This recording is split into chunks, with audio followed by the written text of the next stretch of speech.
4천만 원 가지고 예배당 놓고 나가라. 예배당 200평에 짓고 있는데 나가라.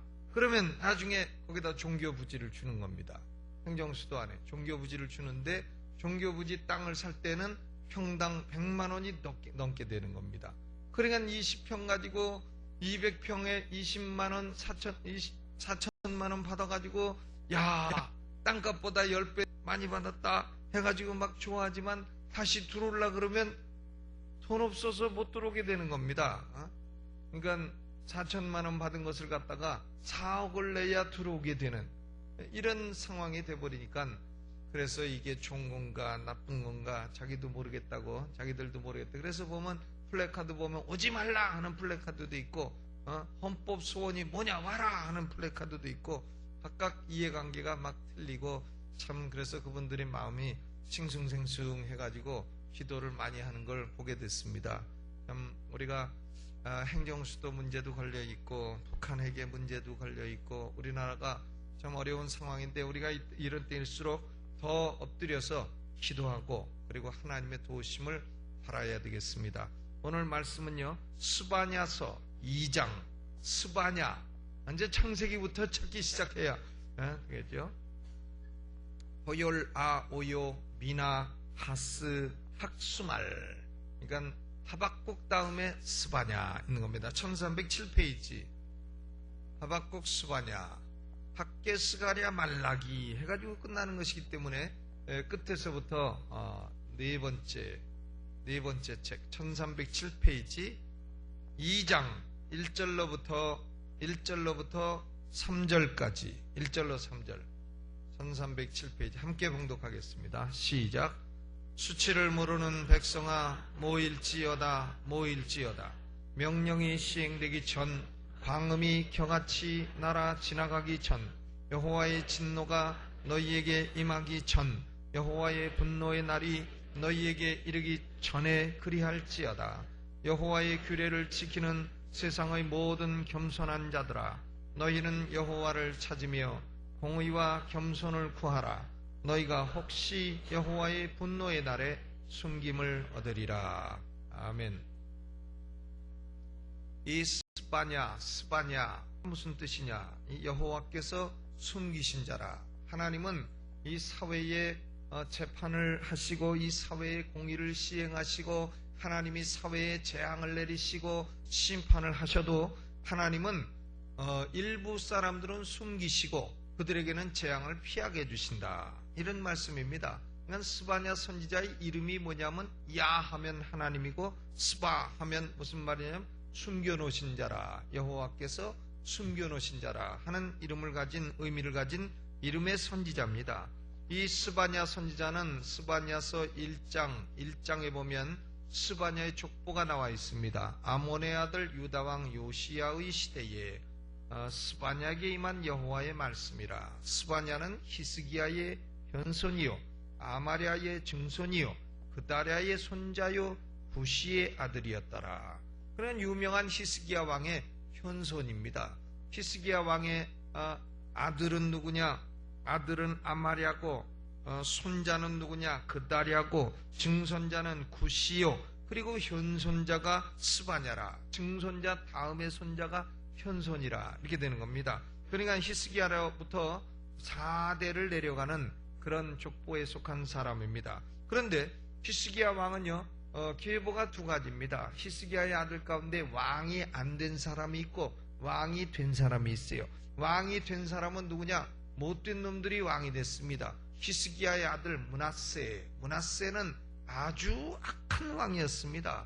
아주 악한 왕이었고 그 밑에 암몬도 악한 왕이었고 그리고 잠깐 요시야가 종교개혁을 했지만은 그 종교개혁이 이스라엘의 우상숭배를 다 뒤집어 못했기 때문에 결국은 히스기야, 므낫세, 암몬, 요시야, 여호아스, 여호야김, 시드기야 이렇게 가서 이스라엘은 완전히 망해버린 겁니다.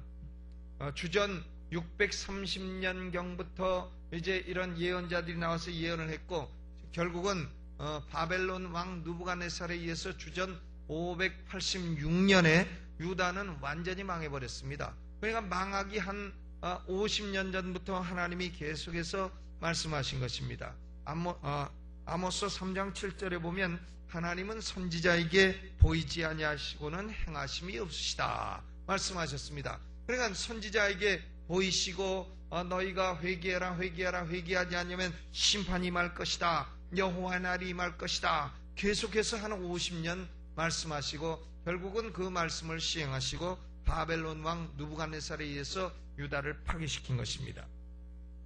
그런데 히스기야의 자녀들 가운데 왕가에 속한 사람은 못된 사람이 많고 왕가가 아닌 사람 가운데 지금 선지자 스바냐가 나온 겁니다. 그러니까 이 스바냐라는 사람은 보면은 그 글에도 보면 참 왕가의 의복에 대해서도 익숙하고 예루살렘의 지리에 대해서도 대단히 익숙한 사람이다 하는 걸 알 수 있습니다. 거기 1장 8절에도 여호와의 희생의 날에 내가 방백들과 왕자들과 이방의 의복을 입은 자들을 벌할 것이요. 그러니까 왕자들 가운데 방백들 가운데요 다 유다의 의복을 입어야 되는데 이방 의복을 입고 다녔다. 그런 사람들을 벌할 것이다. 그러니까 이 사람은 뭐가 왕가의 의복인지 뭐가 이방의 의복인지 그걸 구별하는 능력이 있었던 그런 사람이었습니다. 또 10절에 보니까 나 여호와가 말하노라. 그날에 어문에서는 곡성이, 제2구역에서는 부르짖는 소리가, 작은 산들에서는 무너지는 소리가 일어나리라 그랬어요. 그러니까 벌써 뭐 어문이니 제2구역이니 뭐 이런 걸 보니까 예루살렘의 지리에도 대단히 익숙한 사람이었다. 그러니까 스바냐는 족속이 벌써 왕족이요 예루살렘에 대대로 살았던 사람이요. 이 사람은 그 귀족 관리의 의복에 관해서도 대단히 익숙하고 잘 알던 그런 사람이었다 그 말입니다. 그런데 이 스바냐 선지자가 살던 시대에 요시야라고 하는 왕이 잠깐 동안 종교개혁을 했습니다만은 그러나 요시야의 종교개혁이 이 유다의 그 죄악을 완전히 뒤집어 놓지를 못했습니다. 이 요시야의 조부가 누구냐면 히스기야의 왕가 아들인 므낫세예요. 므낫세, 암몬, 요시야 이렇게 나가기 때문에 근데 이 므낫세라고 하는 이 사람은 대단히 악한 왕이었습니다. 아마 가장 악한 왕이었을 겁니다. 이 므낫세는 무슨 의미의 악을 행했느냐면 이스라엘의 우상을 다시 들여온 겁니다. 그래가지고는 이 스바냐가 예언을 할 때는 이스라엘 백성들은 마음껏 우상을 섬겼어요. 마음껏. 그래서 거기 스바냐서 1장 4절로 5절 보면 그들이 섬기는 우상이 4종류가 나와 있습니다. 내가 유다와 예루살렘 모든 거민의 손을 펴서 무엇에 남아있는 것을 바알은 또요 이 와이프도 있어요. 무슨 우상이 또 와이프도 있는가? 바알의 와이프가 뭐죠? 바알 와이프 아세라죠. 그러니까 바알을 섬겼고 그 다음에 또 남아있는 것을 그곳에서 멸절하며 무엇이란 이름과 그마림이란 이름과 그 제사장들을 아우러 멸절하며 그마림이라고 하는 것은 우상의 제사장 돌팔이 제사장이라 그런 뜻입니다. 그마림들이 있었어요. 또 5절에 보니까 무르지붕에서 하늘의 1월 성신에게 경배하는 자와 1월 성신은 무엇을 숭배하는 겁니까? 천체 숭배하는 겁니다. 천체 숭배. 달림 별림 하면서 비는 거. 우리 조상들도 얼마나 1월 성신을 많이 섬겼어요. 햇님 달림 별림 하면서 섬기는 것이 천체 숭배예요. 1월 성신의 숭배라. 이것도 우상 숭배입니다. 또 여호와께 맹세하면서 무엇을 가리켜 맹세하는 자와 말감이라고 하는 것은 암몬의 신입니다. 말곰이라고도 하고 말감이라고도 하고. 그러니까 이스라엘 백성 중에는 바알, 아세라, 1월 성신, 천체 숭배, 말곰 숭배 이런 또 제사장도 돌팔이 그마림 같은 돌팔이 제사장 이런 자들이 많이 있었다. 그것이에요. 이런 악한 것을 히스기야 왕이 그래도 개혁을 했는데 그것을 다시 뒤려놓은 자가 누구냐면 히스기야의 아들이었던 므낫세예요. 이 므낫세와 그 아들 암몬, 암몬 이런 왕들이 못된 짓을 했다. 그 말이죠.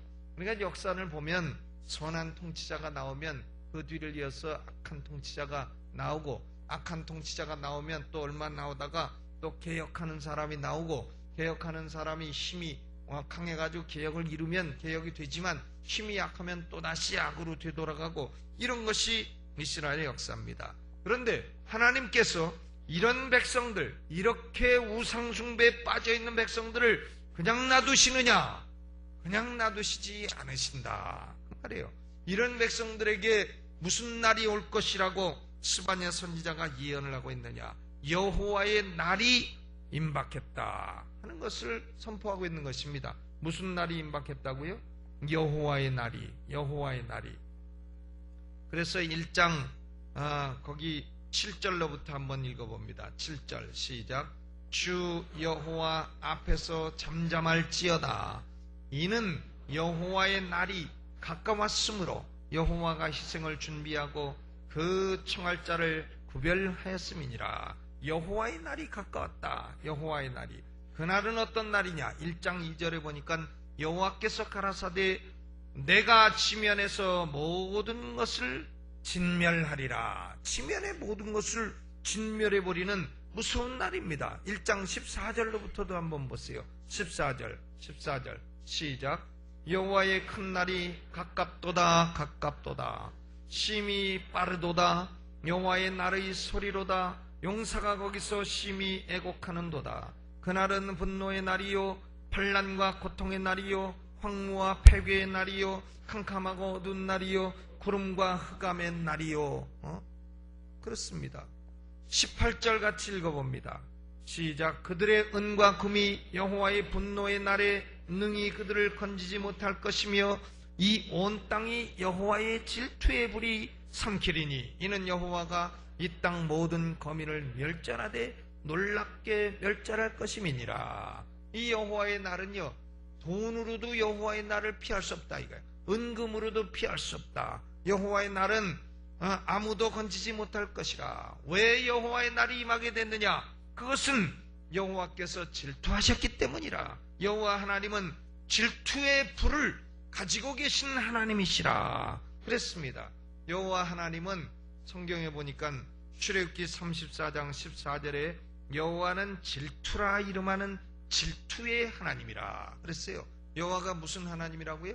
질투의 하나님이라. 이스라엘 백성과 하나님과의 관계는요, 구약성경 전체에 보면 남편과 아내의 관계로 비유되어 있습니다. 그런데 이 아내인 이스라엘 유다 백성들이 우상숭배하는 것은 무엇으로 비유가 되어 있느냐? 그것은 간음으로 비유가 되어 있는 겁니다.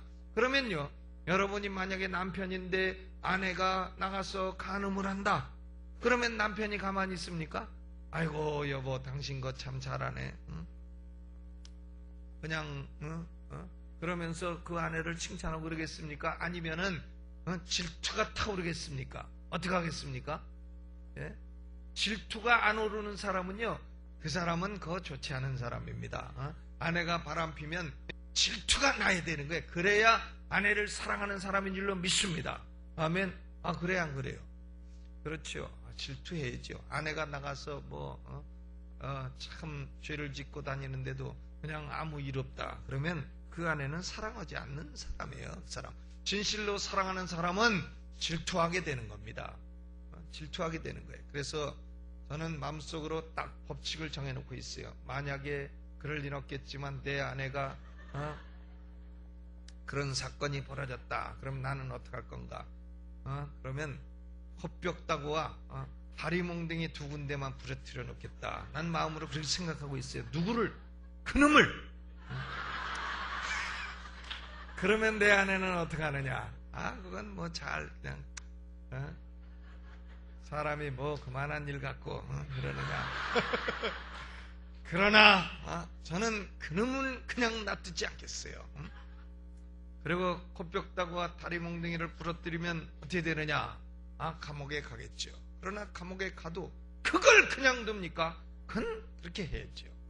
감옥에 잠시 갔다 하다. 판사도 인간인데 저는 만약에 그때 저한테 유죄 판결을 내린다면, 판사여 만약에 그대 부인이 그렇게 된다면 그대는 가만히 계시고 웃겠는가?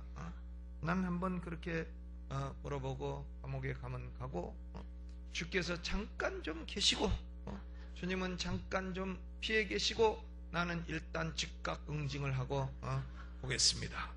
그렇게 마음으로 정했는데 저 따라하지 마세요, 여러분들은요. 그래도 다 용서하시고 넓은 마음으로. 그러나 하나님은요, 하나님은 질투의 하나님이라, 질투의 불이 있으신 하나님이라. 이스라엘 백성들이 우상 숭배하는 것을 그냥 놔두지 아니하시고 질투의 불을 가지고 소멸하셔서 질투로 임하시는 것이 여호와의 날이다, 그 말입니다. 여호와의 날이라. 이 여호와의 날은 The day of the Lord. 이건 무서운 날이에요. 우리 지금 살고 있는 우리는요, 여호와의 날이 하루 올 것입니다. 여호와의 날이 올 것이에요. 그때가 언제입니까? 크게 일반 역사로 보게 되면 예수 그리스도의 재림의 날을 여호와의 날이라, 그 날이라, That day 혹은 The day of the Lord, 주님이 오시는 그 날이라. 그 날은 예수 그리스도의 재림의 날인 것입니다. 그것은 큰 역사, 인류 역사의 큰 골격에서 볼 때의 예수 그리스도의 재림의 날이에요. 그러나 우리 일반 사회 속에서 사람들이 우상 숭배하고 죄짓고 할 때에는 하나님은 작은 여호와의 날을 수시로 이 땅에 보내시는 겁니다. 그것은 왜 그러냐? 여호와 하나님이 질투하시는 하나님이시라. 저들이 내가 지었고 저들을 내가 축복했고 저들에게 내가 생명과 호흡을 주었건만 저들은 나를 섬기지 아니하고 우상을 섬기며 우상이 모든 것을 주었다고 우상에게 영광을 돌리고 있으니 내가 질투의 불이 끓다 드디어 이 질투의 불이 터졌다. 그날이 바로 여호와의 날인 것입니다. 여호와의 날은 그러므로 심판의 날이에요.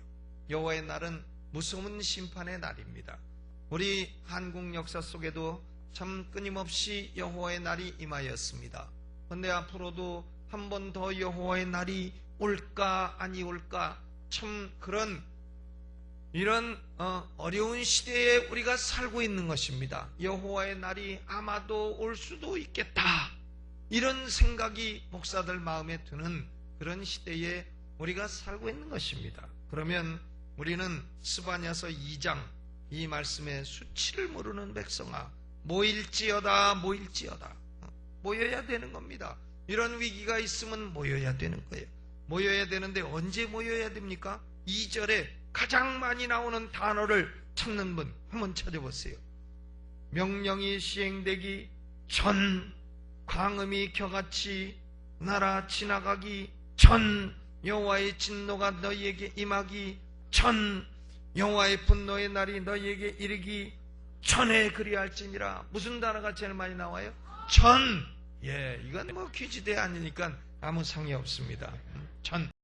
전이 제일 많이 나오고 있지 않습니까? 그래, 여호와의 날이 와서 이미 심판받고 이미 당할 고통 다 당했는데 그때서야 아이고 회개합니다. 그래봐야 소용없는 겁니다. 그날이 오기 전에, 전이라는 단어가 중요한 것이에요. 그날이 오기 전에 어떻게 하라는 겁니까? 3절, 오늘은 3절이 우리가 붙들고 기도해야 되는 말씀이에요. 전에 어떻게 하라고요? 3절 같이 읽어봅니다. 시작. 여호와의 규례를 지키는 세상의 모든 겸손한 자들아, 너희는 여호와를 찾으며 공의와 겸손을 구하라. 너희가 혹시 여호와의 분노의 날에 숨김을 얻으리라. 여호와의 규례를 지키며 마음에 겸손한 자들아, 세 가지를 해라. 첫째는 뭡니까? 너희는 여호와를 찾으라. 악한 길을 버리고 여호와께로 돌아와라. 여호와를 찾아라. 오늘 여호와의 날이 임하기 전에 우리는요, 여호와를 찾아야 되는 겁니다. 우리의 죄악을 버리고 하나님을 찾아야 되는 겁니다. 이사야서 55장 6절로 7절에도 이사야 선지자가 그렇게 말했습니다. 너희는 여호와를 만날 만할 때에 찾으라. 악인은 그 길을, 불의한 자는 그 생각을 버리고 여호와께로 돌아오라. 그리하면 그가 긍휼히 여기시리라. 여호와를 찾는다는 것은 죄악을 버리고 우상을 버리고 여호와께로 돌아가는 것을 의미합니다. 우리는 먼저 여호와를 찾아야 됩니다. 여호와를 찾아야 됩니다. 기도로 찾아야 됩니다.